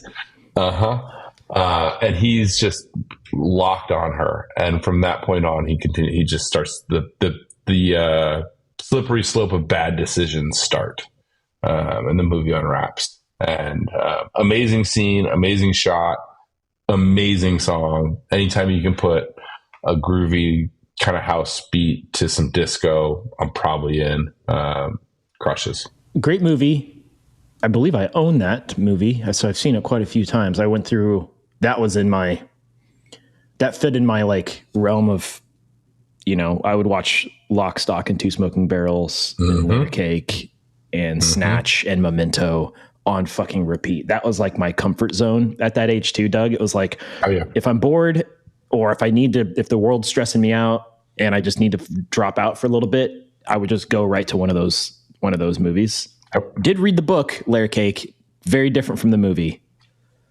I don't know if you've ever read the book, but it was good, but I wouldn't read it because the movie's better, in my opinion. Yeah. And if you love the movie, just stick with the movie. You don't need to read the book. I love the movie. About a year ago, I rewatched it, and I was a little nervous. Like one of those where I'm like, I probably hadn't seen it in, 7 or 8 years. I'm like, is this going to hold up? Jesus Christ, it goes. Like, start to finish, the thing is like a adrenaline shot to the heart. And it's shot beautifully. It's low budge. Great soundtrack in general, but that song really stands out. And Sienna Miller in 2002 dancing in a club, I'm here for it. My turn. Yeah, my turn. Yep. Yeah. Yep. How many do I have left? 2. Yep. Oh shit. Okay, then I'm gonna do. Is there a movie that you guys can confidently say that you've seen more times than any other movie? Yes. What's the movie for you, Doug? It's probably Heat, which I referenced earlier. Okay, Roderick, what's the movie you've seen more than any other movie? I'm picking a song from it later, so I kind of don't want to tell. I'll give you my second most. Would be Oh Brother, Where Art Thou? Okay. The movie for whatever reason that I've seen more than any other movie is Wayne's World. Here it comes. And the song is Feed My Frankenstein by Alice Cooper.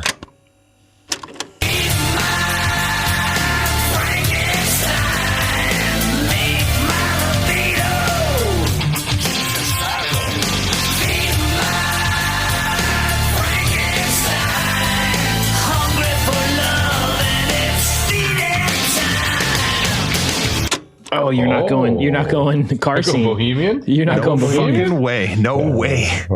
I'm going Milwaukee. Yeah, which is Algonquin for the good land. In fact, isn't Milwaukee an Indian name, Pete? Well, yes, Pete, it is.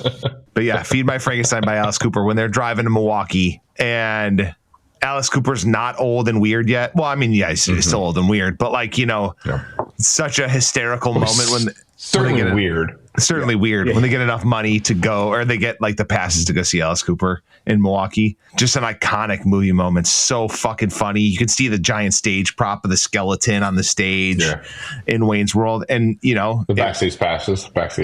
For sure. And that's just one of those movie moments that just sticks with me for forever. Owned the soundtrack for sure. Didn't go Bohemian Rhapsody though. Although iconic movie moment.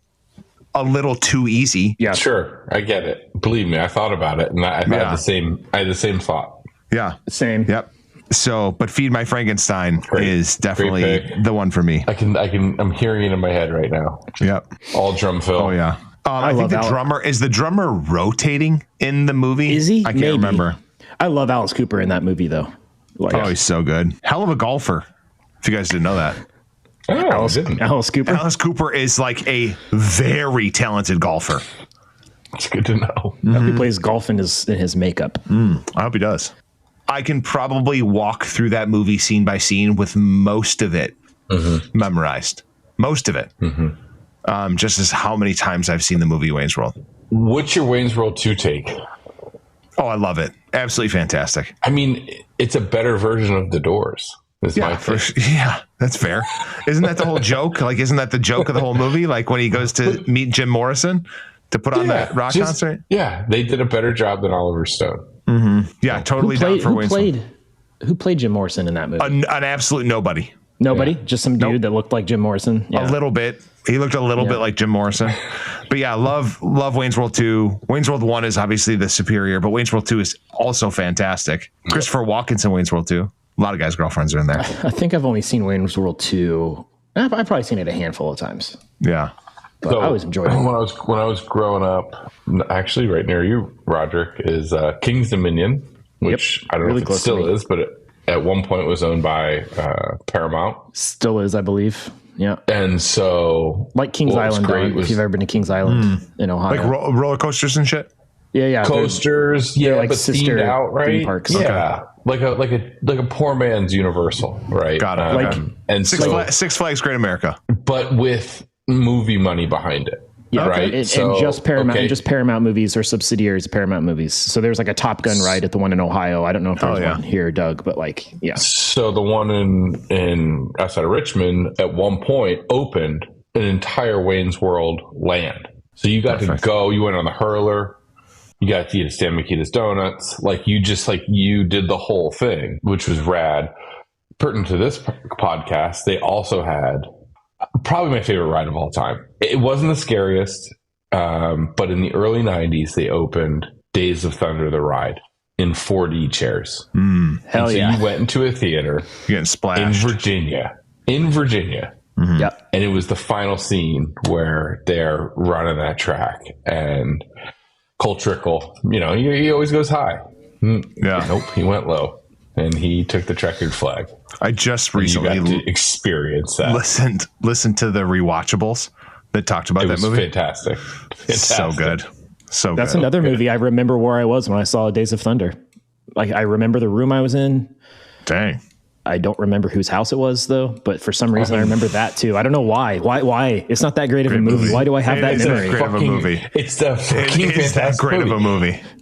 It's Top Gun in cars. It is Top Gun in cars. I think there was a while where Tom Cruise was just making the same movie and over, just with a different Great. He's the same he's thing still now. doing that. There's a list of Mission Impossible. I know. There's another one coming out. Yeah. That's what he does. Guess what? If you got a good formula, you stick with it. Yeah. Best. Well, this isn't true because Top Gun's great and some of those other movies are great, but I do love his character in Tropic Thunder. Yeah, great. Oh, yeah. When he's dancing to that Flo Rida song. When he's self-aware, he's the fucking best, right? Like when his self-awareness is like all-time high, like he's the best. Do you think he can be self-aware about where David Miscavige's wife is? What? I don't get this reference. Okay, that's a bummer because David Miscavige is the head of the Church of Scientology. Oh. That's why I don't get this. Yeah. Well, we know Tom Cruise is a big Scientologist, right? Oh, well, obviously we know that, but I just didn't know that name. You guys don't know that David Miscavige's wife is like openly missing for years? No, I did not know this. All right. Edit all this out then, Roderick. That's all creepy. Yeah, you're going to go missing now. Edit it all out. Yeah, I don't want to go missing. Yeah, careful. Don, careful. Edit it all out. Careful, bud. Edit it all out. You don't want this on the internet. Edit it out. All right, my turn. Going to go light now. Rods. Oh, thank God. How are you feeling? How are you feeling? We're not doing Donnie Darko or first time dope scenes. No. You want to do the Psych, scene where we're going to Requiem for a Dream. No. Kevin Spacey kills himself and Almost Famous? Yeah. Nope. No, we're going Cruel Intentions. We're going. Kevin Spacey almost kills himself in Cruel Intentions. Is that what I heard? I was totally different topics. I'm going Cruel Intentions. No, I'm not actually. No, this was in high school, laughing my ass off because at the time this was the funniest shit ever. It's a Jerky Boys movie. It's not, but it's a Mike Judge movie, and I was a big fan of Mike Judge. It's the fucking Office Space scene with the printer scene, so it's still by the Ghetto Boys. And simply what this means is he didn't know that every dog had his day until he seen his. you motherfuckers will too. Because it's time, motherfucker, die, motherfucker, still fool. Die, motherfucker, die, motherfucker, still fool. Die, motherfucker, die, motherfucker, still. Die, motherfucker, die, motherfucker, still fool. Die, motherfucker, die, motherfucker, still. So it like that whole character's, well, first off, that scene's just fantastic. Like, is Amir that dude's name? The actual vitriol and anger in his face as he's beating that printer up felt like real life personal. You know what I mean? Like, it felt like this isn't acting. You're taking some real aggression out here. And then, I'm so bad with characters' names, but yeah, like the nerdy dude who's always like, who's way into super hardcore gangster rap. Oh, like, you mean Michael taking Bolton? the butt. Taking Michael Bolton, thank you, taking Mike the fucking butt of the baseball. Mike Yeah. Bolton. Just beating the shit out of that thing. And Ron Livingston's character just doesn't actually beat up the printer at all. He just stands back and watches his two homies. Like he did that for him. You know, he's like, we're going to fucking do this thing. Just stands back, lets him beat the shit out of that copier printer. Absolutely iconic pick, Rod. And that scene's great. What I remember about that movie is the Drew Carey's neighbor from the Drew Carey show that plays Ron Livingston's neighbor. His neighbor with the paper thin walls. Yeah, can hear everything and like just have conversations. Yeah, with this fantastic mustache. Just great. Don't mustache. worry, he's cool. Yeah. I like it. He's great. And by the end of the movie, they're like legit homies too. Like at first it's kind of weird. It's like his weird neighbor. I mean, I guess they're friends from the beginning, but by the end, like you love him too. You're like, oh, this guy's a homie. This guy rides. Yeah, man. I don't know. It's just a great scene. I had a friend that worked at the movie theater when this came out, and there was these like white oval things that would hang from the ceiling. On one side said office space, and the other side just said work sucks. And they like hung from the ceiling, so they like they would kind of spin around. Yeah, it's just some kind of like BOP. And he gave me one like when they took that stuff down. And just you felt so cool having a big work sucks sign in your bedroom as a little high schooler. Like, just I'm the fucking coolest. Work sucks. My job at the coffee shop is so hard. Turns out they're right. Yeah, turns out true. Wait a minute. Okay, so what was the restaurant that they were going to? Oh, not Shenanigans is a different movie. That's the one with Shenanigans is Super Troopers. But don't they go to Shenanigans? Is it hooligans or something? Hooligans. It is Tchotchkes. It's called Tchotchkes. You gotta have the flair. Yeah, the scene where the fucking scene where Jennifer Aniston flips off her boss and like dips. That's so fucking good. What was the restaurant that they worked at in Waiting? Well, let's see what the Google machine says. Another funny ass movie. That's a great movie. I thought that was Shenanigans.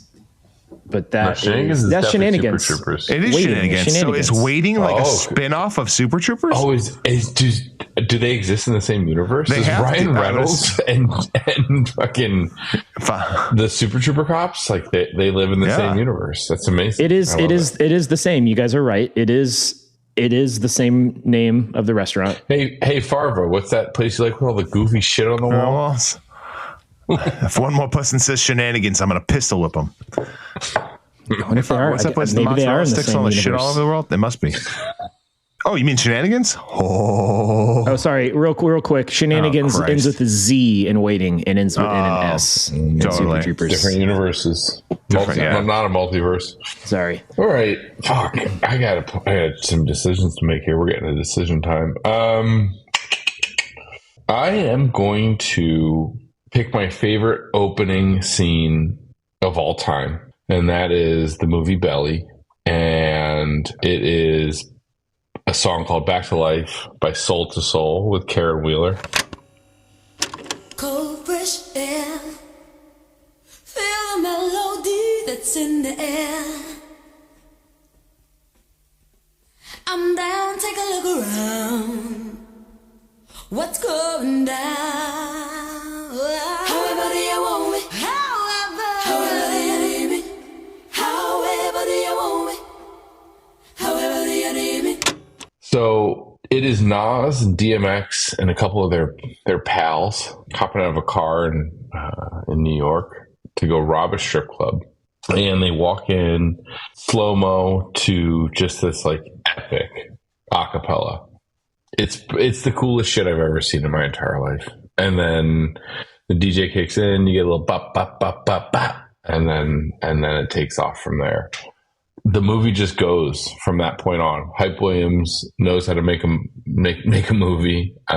He certainly knows how to put music to a movie. Although Nas and DMX aren't the greatest actors, it's a top 10 movie of all time for me.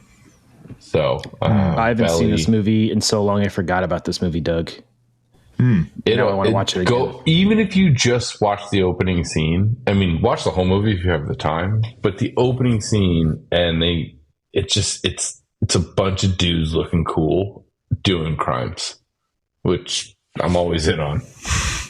From a movie perspective. Yeah. In real life, you're not doing any crimes, Doug. Let's be honest. There's no crimes you're doing. I'm a 43-year-old parent. I don't do any crimes. But yeah, sorry. That's what I meant to say earlier, Don, in the intro when you asked what my hobbies are. Doing crimes. I forgot to mention that. What your hobbies were. Yeah, I forgot to mention that. Yeah. Right. With dope music playing in my ear. But I had a buddy that used to open his DJ set with that vinyl, and it's just this like drawn out acapella, and then goes into not necessarily hip hop, but like some DJ influence, like vibes, and then they start killing people and robbing, and then killing and robbing. Yeah, doing crimes. Hell yeah! I forgot Method Man was in this too. Oh, Cheese. Oh no, that's Cheese is the Wire. But yeah, Method Man's a pretty good actor. Cheese. Best rapper actor. Best actor who's a rapper. Is it a question, or you're saying Method Man is that person? That's a question. Sorry, a question. Posing that out there as a curious what you guys think. I mean, Ice Cube's got to be in the running, right? Probably. Maybe early on. In Fridays?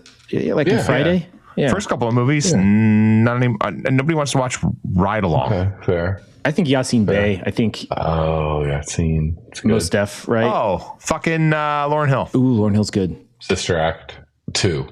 Correct. Back in the Habit. Is that the only movie she's ever been in? No, she's good in it. Movies. She's great. I'm sure she's been in other movies.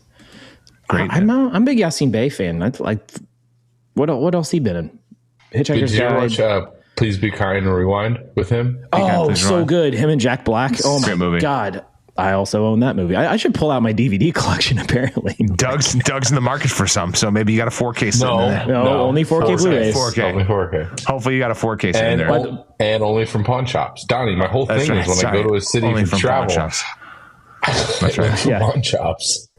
I want to pick. Isn't my last pick? I want to pick 4. I want to pick 4 picks for my last pick. You can't. Okay, that's me not too. allowed. That's not allowed. I'd also like to Earlier, when I was talking about how Kevin Spacey killed himself at the end of Almost Famous, he didn't. He killed himself at the end of American Beauty. And I don't think he kills himself. I think he gets killed by the neighbor's dad. But the scene in Almost Famous where they're riding on the bus and Tiny Dancer comes on by Elton John. Yeah. Blue jean baby, LA lady, seamstress for the band, pretty eye, pirate smile,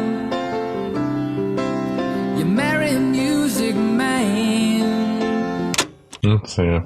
Yep. I'm assuming that was on everybody's list. It was on my list. It was a potential 4th pick for me. So I'm not going to say direct steal, but a potential. Yeah, for steal. sure. That would have been a game time decision. It's a great fucking scene. It's a great fucking movie. Like that's probably a great movie. Yeah, it's a great fucking movie. But yeah, that is a very iconic movie moment.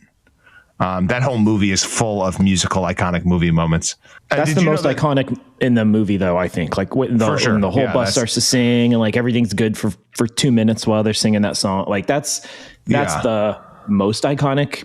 I think. Or when Stillwater plays Fever Dog. The thing that's cool about the bus scene, it's made great. Up band. Made up band. Can't put it on there. Made up band. The thing that's great about that scene though in the bus is that this is an interesting one because I even debated. I was like, do I want to pick songs where it's not just the song playing? Because there's a lot of iconic moments where people singing a song makes the moment, like in this one. And I kind of steered away from those, except for this one, because this is different. Like the song comes on in the bus. That's what triggers them to all sing. It's not like somebody in the movie is covering the song, if that makes sense. It's like it is because of the song coming on in the bus. So yeah, this was on my list for sure. Yeah. It's also been a while since I've seen Almost Famous, man. It's been a while since I've seen it as well, but I feel like it's still fantastic. Young Zooey Deschanel in that one. Yeah. Just a lot of great actors. Ton of great actors. Jason Lee, Jimmy Fallon. Jason Lee's in it. I love Jason Lee in that movie. Yeah. Tiny Dancer, Elton John, Almost Famous. Great pick. Iconic movie moment. I mean, iconic movie I feel like it was an easy one, but like I couldn't deny it. It's too easy, but I wasn't gonna. But this is the hard thing about this topic. It's like you're going to ignore the most important ones, just to be obscure, right? Like you have to jump on it, and it's a balance. Yeah, I feel good about it. Yeah, it's good. Right, Ricky, look again in the zone. Well, trying to choose this was always going to be a last minute decision because I've got so many on here. But honestly, I think I'm just going to go with. I think this is maybe my favorite movie. If you had made of all time, choose of all time, and I'm not a big like. Can't wait to judge. I cannot wait to judge. Oh, you're totally going to judge fast from the sidelines. You get to get your cards ready. Get your cards ready. You got your favorite movie. Get your cards ready, Doug. Get your cards ready. I don't know that like I can say a favorite movie. I don't know if I could say this is my favorite movie. You said this is my favorite movie. I think it's my favorite movie. This is the movie I've seen the most, to answer Don's question earlier. It's the movie I've definitely seen the most. If it's on TV in a hotel room somewhere, I'm fucking watching it. I own it. Grease 2. Multiple mediums. Steven Soderbergh. Cool Rider. Ocean's 11. Ooh. It's just a fucking fun movie. Oh, yeah. All right. Great fucking soundtrack. You going Bellagio scene? I'm going Elvis. A little less conversation. A little less conversation, a little more action, please.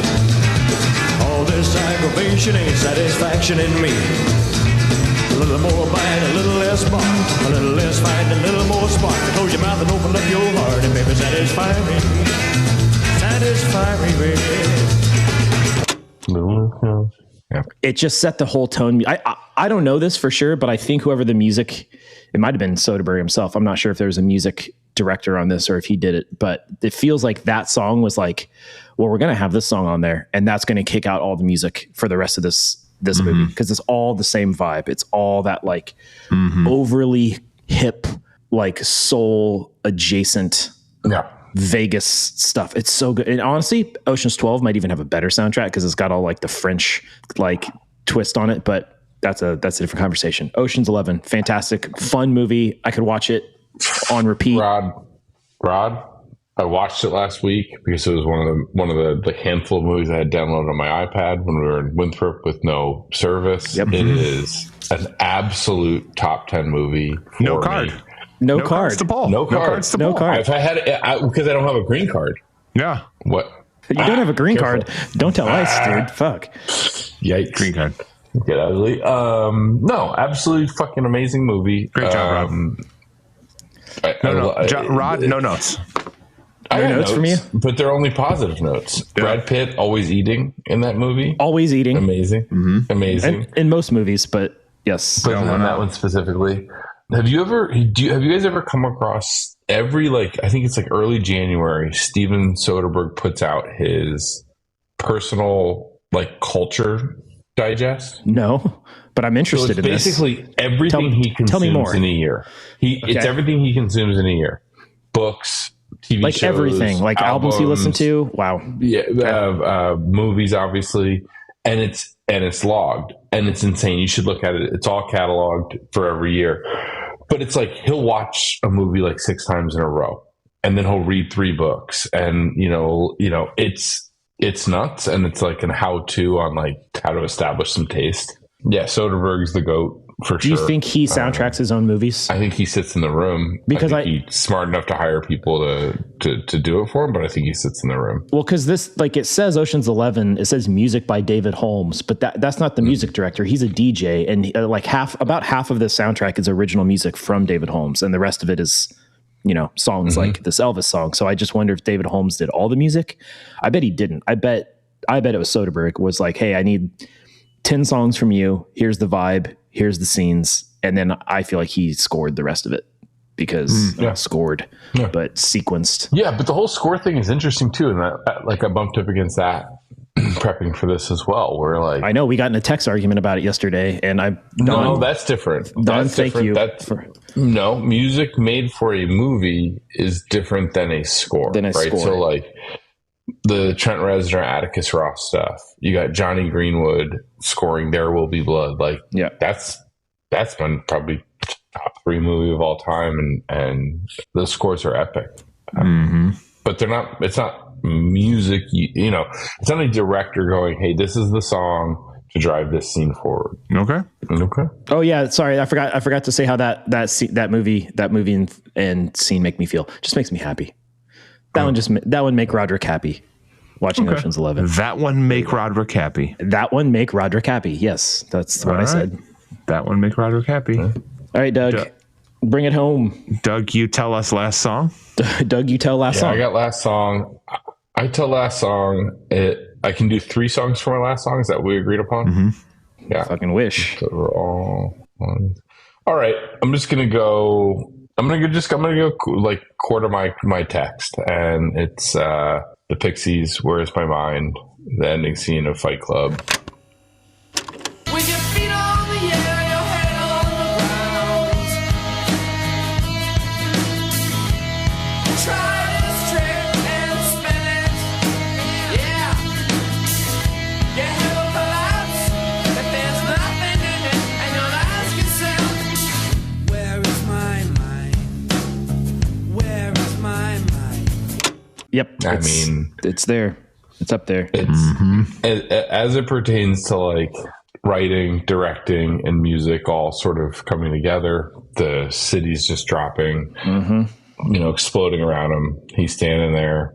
It's still wild to watch to this day. Like, I know it was like shocking even then, that last scene, like what they did. Even now watching that scene is like, however many years later, you're still like, holy shit. Like, it almost feels like you're not allowed to do that, if that makes sense. And like, it's it was a precursor to prestige TV, right? Like what prestige TV taught us was like, you can kill off a main character, or you can do this thing that was unthinkable, right? And when we were all, teens, early 20s, seen Fight Club for the first time, and it actually happened, right? They actually blew up the city. You're like, oh, that was the first time where it was like, nobody stopped them. Somebody didn't save it. John McClane wasn't there to save the day on that one. That might be on the list too, Don, about like if you could watch it over again, or whichever of you asked that question. Totally. If you could watch it over again, not knowing the twist. Yeah, like that would be one of them. That would be one for sure. This kind of revived Pixie's career. This song in this movie too. They never went away because they're the Pixies, but I don't know if you guys remember this, but this was before, like after this is when they started getting back together and doing like reunion shows at like Riot Fest and that's cool stuff like that. Yeah, that's cool. No, great choice. That's my last pick. That's a great choice. Thanks. I feel like we did a good job of very personal stories of movies that mean a lot to us, but also iconic movie moments that had to be on the list. It also unintentionally, or maybe intentionally, I don't know how you guys looked at it, but I wasn't actually looking for diverse music. I was just going off the scene, but the mixtape is really diverse. We've got R&B and hip hop and classic rock and alt rock, and this will be a good mixtape. Doo-wop, like there's soul, like this is really solid. I got some work to do, but it's some sequencing is going to matter on this one. Though. I feel like you just close with the closer though, Doug. I feel like "Where's My Mind" is the closer to this mixtape. I don't know that for sure. Yeah, I feel like a little less conversation might be the opener. I'm not sure, but Tiny Dancer the closer. It's possible. Could be. You got your work cut out for you, Doug. Back to Life must be the opener. I mean, if that's Doug's favorite opening scene in any movie, he's going to open the mixtape. Listen, it feels like. This is roller coaster. Doug, what do you? Oh no, wait. Who went first? Did I go first? You went first. Yeah. Fuck. All right. Here's my honorable mentions. You brought up Empire Records earlier, and "Plowed" by Sponge is when they're getting ready to set up for the party. Such a good song. Good song and great scene in the movie. We've talked about this several times, Doug, but the scene in Chef, where they're watching the marionette with the skeleton, "I'm So Tired of Being Alone" by Al Green. Had I not gone with "Try a Little Tenderness," I would have gone with that one, where he's like realizing like shit really sucks right now. And then you would have gotten a red card for bringing up a movie twice in a podcast with me. The same movie twice. Same movie twice. Yeah. Didn't do it. And then it was 2 on the nose to do Simple Minds, Don't You Forget About Me. That one was I had it on my list though. Yeah, it was on my long list. That one was 2 on the nose. Yep. All right. Those are great honorable mentions. Did you want to know what I learned researching for this? And Say Anything, that scene, the radio scene in Say Anything was originally supposed to be a Fishbone song. Really? I went and listened to the song and you're like, thank God they changed that. Yeah, that would not have near the impact. Yeah. Sorry, that made me think about that for some reason. All right, so I'm just going to rattle these off because I had quite a few. I'm not going to do all of them, but why don't you just do 4? Because if we do a part 2, you're going to want to save them. Okay. Massive Attack, Angel from Snatch, the scene where the casino, his casino's getting busted up, and what's his name, Mickey's mom's trailer gets set on fire with his mom inside. Awful.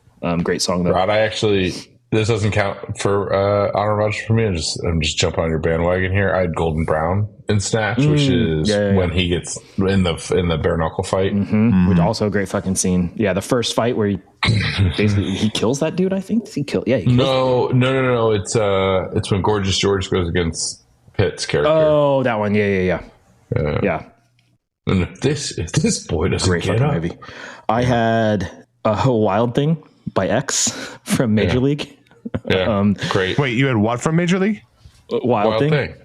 Oh, yeah. Okay. When he comes out. Hey, Donnie, you make my heart sing. I'm kind of surprised you went with Wild Thing instead of the Randy Newman song, the old Cuyahoga River. We already established this in the Shane episode. Yeah. I'm not a huge Randy Newman fan, man. I mean, he gets you in Toy Story for sure, but Yeah. Okay. And then, so I get 2 more. Let's see. Another fun one that I could have gone with, but Tequila, Pee-wee's Big Adventure, when he dances at the auto motorcycle doc club coming out on Max pretty soon. I think it's May 23rd. Yeah. I'm excited for that. It's such a bummer. I was literally talking with somebody about this the other day. It's such a bummer that he was in like a theater where you would expect him to be doing what he was doing in the theater, and that just Scarlet Lettered him forever. Yep. People do way worse shit now. Weird. I always thought it was a little. Yeah, people were doing way worse shit then too. People were doing way worse shit in that room where he was doing. Totally. What he was doing. What the hell, Pee-wee? Like, that's such a bummer that he got shit on. He went to an appropriate place to do an appropriate. He went to the place to do the thing that he was assigned to do. Yeah. And then my other one was Stuck in the Middle with You from Steelers Wheel, Reservoir Dogs. I absolutely had the ear cutting scene. Yeah. It's hard to not pick. It's Tarantino. Like Tarantino crushes it with music moments. There's almost too many. It's almost like I don't know what direction to go with these fucking Tarantino movies. Obvious. So I just didn't do any of them. But I think that might be my favorite one. It was totally on my list. Actually, my favorite one is Miserlou, which is the opening to Pulp Fiction. The problem with that is it's not really a scene. There's like 30 seconds of a scene, and then it's just the opening text credits that he does. But there's also cat people from Glorious Inglourious Bastards. Like that's an epic one. I mean, he has when is that this? Was that what's playing Django? during when the theaters exploding? Yes. Yeah. Yep. When Django rides back into the Candyland plantation and Rick Ross's 100 Coffins is playing, you're just like, it's so good. So good. Yeah. I think we talked about it. Did we talk about this? Who did I talk about this with? That you have to say what it is. Kanye West tried to take credit for the idea of Django Unchained. You and I were talking about this. You and I were talking about this. That's awesome, though. Way to go, Kanye. Donnie Roderick's my travel buddy. Yeah, we talked about that on the way back from Vermont. We did some snowboarding in Vermont. You guys didn't come up with a podcast idea in your car ride? We probably did actually, but I already have one. I don't need two. Also, we need to do other people's homework. Just we left early. Yeah, fair. All right, Doug. Great. Honorable mentions. Honorable mentions. Before you get my honorable mentions, I wanted to talk about something with this group. Have you all seen either the supercut or the individual memes? I guess meme videos. I don't know what we call them. With a What I've Done supercut of, what if it came out in 2007? So Linkin Park's What I've Done, the ending credit song for Transformers, they put that to like hundreds of movies. Okay. So my favorite one being Reds walking on the beach to see Andy and say what to know, and it's and just Linkin Park drops and you see Andy smiling, and then they cut to Shawshank Redemption, but they do it for like every movie. Just that song? It's just that Linkin Park song? Yeah, Or, it's what if this movie ended in 2007, and it's fantastic. Not a great song, nor used iconically in movies, but were you going to say that Transformers was your iconic movie moment? No, just watch that. Spend 20 minutes diving in deep there. You won't be bummed. Yeah. All right, I'm going to start with I'm going to give myself a yellow card. Because there was a bit of a debate about this, but this got removed from my list because of some conversations that were had over text yesterday. But the final scene of Romeo and Juliet, the suicide scene, is Radiohead's exit movie for a film. Exit music for a film. Why did that get... Because he wrote it for Baz Luhrmann for that scene. He wrote it for that scene? But it's Leo walking up and she's laying under, she's subdued, fake dead, and the candles are around her, and it's like Radiohead. Holy shit. So that one didn't make it because of that. Otherwise it would have been on there. Other honorable mentions: Delphonics, Jackie Brown, just iconic. Spill the Wine, Boogie Nights. When they first arrive at the first party and like everything's great. What's awesome is like you see all these moments throughout that scene, and then Mark Wahlberg and John C. Reilly have like a diving board competition. Yeah, and Mark Wahlberg goes, "Check out my jackknife," and then doesn't do a jackknife, and then John, which feels very real. Feels very real life. Him, John C. Reilly's all. I'm going to do a full backflip, and then just like back flops and like grabs his back. Like it's just Paul Thomas Anderson cooking, being both like serious and hilarious at the same time. So that's 2. I'm gonna go Take My Breath Away, Top Gun. Great call. That was on my long list too. It's a good one. Or and then you could also go fucking what's the karaoke? The You've Lost That Love and Feeling. Or Boys Are Back in Town, or Danger Zone, Boys Are Back in Town volleyball scene. Then my final one. The volleyball scene is not The Boys Are Back in Town. The volleyball scene is Hanging with the Boys. Hanging with the Boys. That's also fucking who wrote Danger Zone? Who did Danger Zone? Kenny Loggins. Yeah, Laser that's Kenny who Loggins. Did Hanging with the Boys. Kenny Loggins. Laser Kenny Loggins. You guys remember that episode of South Park? Laser Kenny Loggins. That's old. And then my last honorable mention, I'm gonna go I Got You, Babe, Groundhog's Day. Oh, great call. Ooh, Rungy's gonna be stoked that you picked it at even for an honorable mention, but probably bummed that it didn't make the cut. That's the thing, is like there's no choice but to have a second of these themes. There's still 30 songs on here. Yeah. We've got another theme, Doug, that I would love to pencil you in. It is movie related that we're going to save if you'd like to be the guest for that one. I'll be your movie guy. You can be awesome. The third time. I think we've got at least a couple more, because I would like to do something involving soundtracks too. Fake bands. The fake band thing. Fake band thing's cool. Yeah. Oh, yeah. I've already have my fake band list. I could do that right now. Like I've already narrowed down to 4. The band from Do That Thing You Do is at the top of your list. Yeah, of course it is. But it's a way to give it away. Give it away. I'm going to cut this out so nobody can hear it. Good call. Well, this was fun. This was great. I had a great time doing this episode. I did not have a great time researching this because it's too fucking many songs, and I was stressing myself out. Too much pressure. Great mixtape. Roderick, read the list. You do it this time. Okay, great. Season 4, read the list. I think I can do it. Try a Little Tenderness from Otis Redding. Mad World by Gary Jules and Michael Andrews. Then He Kissed Me, The Crystals. Just Dropped In, Kenny Rogers. Is that the song title? Yeah, it's Just Dropped In is the song title, and then in parentheses, To See What Condition My Condition Was In. To See What Condition My Condition Is In by Kenny Rogers. Perfect Day by Lou Reed. You've Got the Love from The Source. Is that right, Doug? Okay, with featuring some other people. Candy Stanton. We've We've got Feed My Frankenstein, Alice Cooper. We've got Still by the Ghetto Boys. Or, I'm sorry, just Ghetto Boys. We've got Back to Life from Soul to Soul. Tiny Dancer, Elton John. We've got A Little Less Conversation, a little more action from Elvis. And we've got Where's My Mind by the Pixies. That's it. Oh, yeah. That's a fucking good. I'm going to listen to this mixtape. I'm going to like legit put the sucker on. This is going to go. Not going to be bad.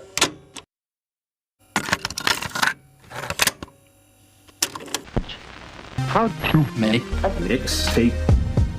All right. Yeah. Well, thanks, Doug. Thanks for the theme. First off, great theme, and then thanks for being on again. It's good times. Appreciate you boys as always. Appreciate it. Till next time. See you.